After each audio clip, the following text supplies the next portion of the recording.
We're living in a time where our economy and our government is mostly controlled and under the influence of corporate lobbyists and campaign contribution. If you are elected president, would you end the revolving door? This is a very important question.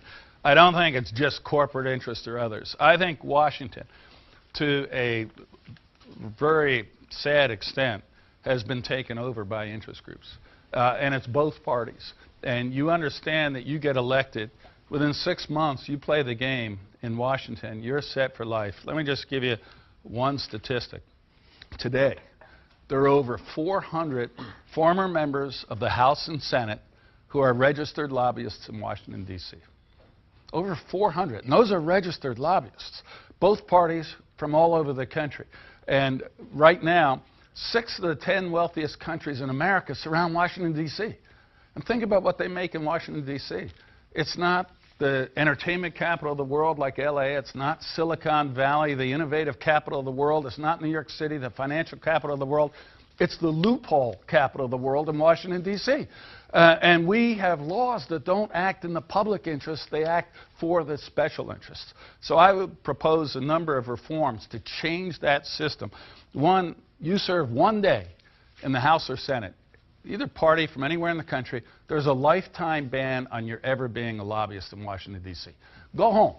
If you don't win or if you don't run again, we don't want you to stay there because of who you know. We want you to go home to the constituents you're supposed to be representing.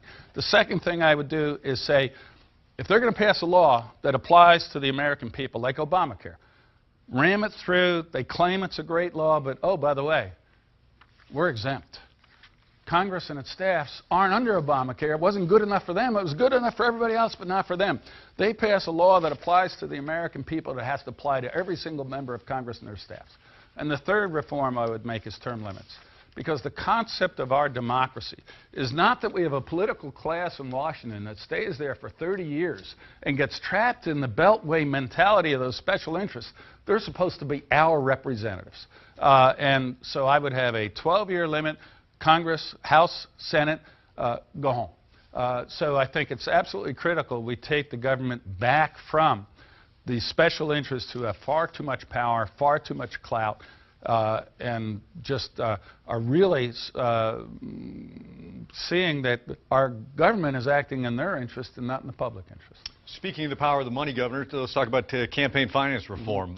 Who makes that change? Is it up to the legislature? You know, the legislature can't because the Supreme Court has ruled. So does the candidates collectively? But I'll tell you, one of the things that should be done is right now, there are very limited amounts you can give to a federal candidate. I think the number is $2,600, because if you give $2,601, you're going to corrupt the candidate.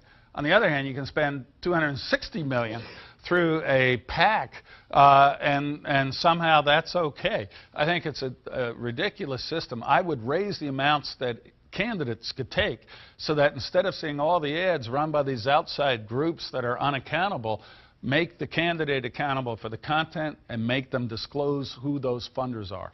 All right. Thank you very much, Governor.